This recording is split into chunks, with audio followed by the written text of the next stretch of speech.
اور یہ وہ ایک عقیدہ ہے کہ جس پر ہماری جانب سے نہ کوئی جھکاؤ ہے، نہ کوئی سمجھوتا ہے، نہ کوئی کمپرومائز ہے، نہ کسی طرح کی کوئی مصلحت ہے ببانگ دہل۔ یہ ہماری آخری حد ہے، اور اس میں علماء کرام جس طرح سے بھی رہنمائی فرمائیں گے انشاءاللہ العزیز ہم اپنی جان ہتھیلی پر رکھ کر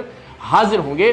اس مقصد کی حفاظت کے لیے، اس عقیدے کی حفاظت کے لیے، اور اللہ کے پاک ذکر کی، اللہ کے پاک کلام کی حفاظت کے لیے۔ تو جناب ظاہر ہے یہ مذہبی نقطہ نظر ہے، یہ ہم سب کا عقیدہ ہے جو میں نے بیان کیا، لیکن وہ احباب جنہیں خود کو سیکولر کہلوانے کا شوق ہے، جو خود کو لبرل سمجھتے ہیں،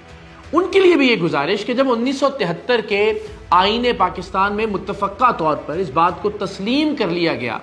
کہ ان لوگوں کا اسلام سے کوئی تعلق نہیں ہے، یہ گروہ اب ایک اقلیت کے طور پر ٹریٹ کیا جائے گا، تو پھر آپ جمہوری ملک میں رہتے ہوئے، اسلامی جمہوریہ پاکستان میں رہتے ہوئے جمہور کے فیصلے کو تسلیم کرنے کے لیے کیوں تیار نہیں ہے؟ 1973 میں علماء کی بے تحاشا جد و جہد کے بعد جب آئین پاکستان کا حصہ بنا دیا گیا اس قانون کو، تو مجھے سمجھ میں نہیں آتا کہ ہر کچھ عرصے بعد ایک نیا شوشہ چھوڑنے کی ضرورت کیوں پیش آتی ہے اکثریت کی رائے کو، اکثریت کے عقیدے کو، اور وہ رائے، وہ نظریہ، وہ عقیدہ جو ملک کے آئین اور قانون کا حصہ بن چکا ہے، اس کا احترام کیوں نہیں کیا جاتا؟ ملک کی اکثریت کی رائے کا احترام کیوں نہیں کیا جاتا؟ آئین پاکستان کا احترام کیوں نہیں کیا جاتا؟ خود کو آپ 1000 بار لبرل کہیے، سیکولر کہیے، لیکن پھر آپ آئین کی بالادستی کی بات کیجئے، آپ قانون کے نفاذ کی بات کیجئے، اور آئین تو اس سلسلے میں بہت واضح ہے۔ تو عقیدہ اپنی جگہ جس کے لیے ہم مر مٹنے کے لیے تیار ہیں، آپ اگر آئین کی بالادستی کی بھی بات کرتے ہیں، آپ جمہوریت کی بھی بات کرتے ہیں، آپ اکثریت کی رائے کو مقدم بھی جانتے ہیں،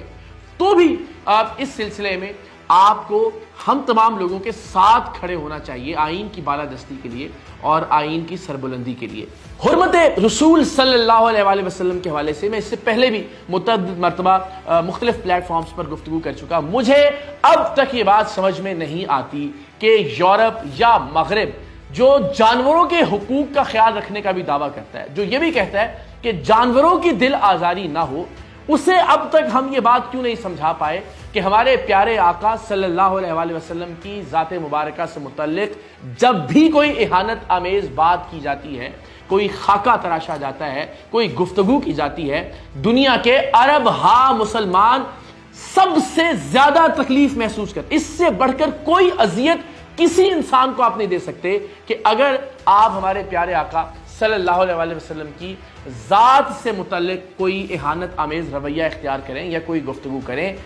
کسی انسان کو اس سے بڑھ کر کوئی اور تکلیف نہیں ہو سکتی جتنی تکلیف اپنے آقا سے متعلق کسی بھی گفتگو پر مسلمان محسوس کرتے ہیں۔ یہ بات باور کرانے کی ضرورت ہے مغرب کو کہ ہمارے لیے سب سے بڑھ کر اذیت ناک بات ہے، ہمارے لیے سب سے بڑھ کر تکلیف دہ بات ہے، اور ایسا نہیں ہے کہ کچھ مسلمانوں کے نزدیک تکلیف دہ بات ہے اور کچھ مسلمانوں کے نزدیک نہیں۔ دنیا کا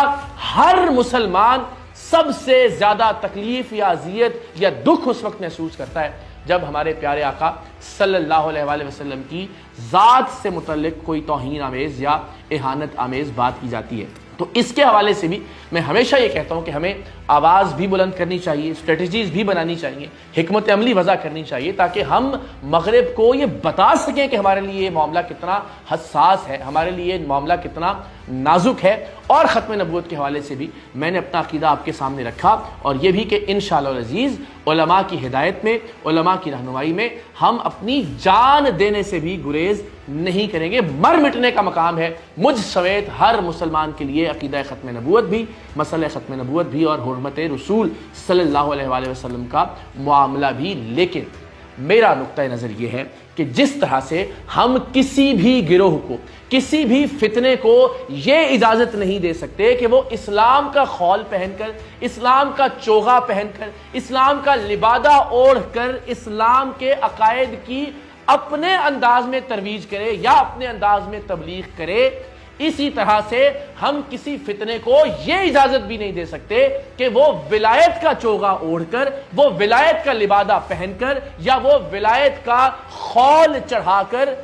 اسلام کی یا ولایت کی یا ختم نبوت کے عقیدے کی ترویج کرے یا اس کا نام لے یا محض اس کا نعرہ بلند کرے اپنے فراڈز کو بچانے کے لیے، اپنے دھندے اور اپنے کاروبار کو چمکانے کے لیے، تو میرا نقطہ نظر ضرور واضح ہو جائے تمام لوگوں کے اوپر کہ جس طرح سے ہم کسی بھی فتنے کو، کسی بھی گروہ کو، کسی بھی شخص کو یہ اجازت نہیں دے سکتے کہ وہ اسلام کی آڑ لے کر اپنے عقائد کی تبلیغ کرے یا ترویج کرے، اسی طرح سے ہم کسی بھی فتنے کو اجازت نہیں دے سکتے کہ وہ ختم نبوت کی آڑ لے کر یا ولایت کی آڑ لے کر اپنے دھندے کو یا اپنے کاروبار کو چمکائے۔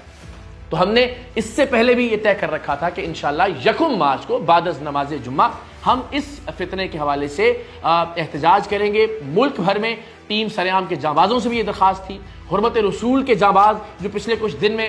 جنہوں نے رجسٹر کیا سرعام.org پر جا کر اور انہوں نے تحریک حرمت رسول صلی اللہ علیہ وسلم کے سپاہی بن کر اس اسپیسیفک فتنے کے خلاف اپنی آواز بلند کرنے اور ہمارا ساتھ دینے کا عزم کیا، ان سے بھی درخواست ہے کہ ہم سب اپنے اپنے شہروں میں، اپنی اپنی تحصیلوں میں، اپنے اپنے دیہات میں، اپنے اپنے قصبوں میں 1 مارچ بعد از نماز جمعہ انشاءاللہ العزیز احتجاج کریں تحفظ ختم نبوت صلی اللہ علیہ وسلم کے لیے۔ اور اب بنیاد سپریم کورٹ آف پاکستان کا یہ فیصلہ، لیکن اس نظریے کے ساتھ، اس عقیدے کے ساتھ کہ ہم نہ تو کسی کو یہ اجازت دے سکتے ہیں کہ وہ اسلام کا لبادہ اوڑھ کر اسلام کے برخلاف عقائد کی ترویج یا تبلیغ کرے، اور نہ ہی کسی کو یہ اجازت دیں گے کہ وہ ولایت کا جھوٹا لبادہ اوڑھ کر، جھوٹا خول چڑھا کر، ختم نبوت کا محض نعرہ لگا کر اپنے مفادات کا تحفظ کرے، کروڑوں اربوں روپے کی جائیدادیں بنائے، لوگوں کے ساتھ لوٹ مار کرے، فراڈ کرے، شعبدے بازی کرے اور جال سازی کرے۔ سو انشاءاللہ العزیز ہم کل بروز ہفتہ شام 7 بجے حق خطیب نامی فراڈیے کے خلاف 11 ارب روپے کی جائیدادوں کے مصدقہ دستاویزی ثبوت بھی منظر عام پر لا رہے ہیں، اور ہم توقع کرتے ہیں کہ اس حوالے سے بھی علماء اور مشائخ ایک واضح موقف اپنائیں گے۔ تو انشاءاللہ العزیز جس طرح میں نے پہلے بھی عرض کیا کہ عقیدہ ختم نبوت کے تحفظ کے لیے، حرمت رسول صلی اللہ علیہ وسلم کے لیے آپ ہمیں ہر اس جگہ پر جان قربان کرتے ہوئے پائیں گے، جان ہتھیلی پر رکھ کر موجود پائیں گے، جہاں علماء دین ہماری رہنمائی کریں گے، اور اپنے طور پر بھی انشاءاللہ العزیز ہم ہر جگہ آواز بھی بلند کریں گے، اور جہاں جان کا نذرانہ پیش کرنا پڑا ہماری گردنیں بھی حرمت رسول اور عقیدہ ختم نبوت کے تحفظ کے لیے حاضر ہے، اور ساتھ ہی ساتھ ہم ولایت کے تحفظ کے لیے بھی، خانقاہوں اور درگاہوں کے تحفظ کے لیے بھی، اسلام کے شعائر اور اسلام کے عقائد کے تحفظ کے لیے بھی، فتنہ حق خطیب کے خلاف بھی آواز بلند کرنے کا سلسلہ جاری رکھیں گے۔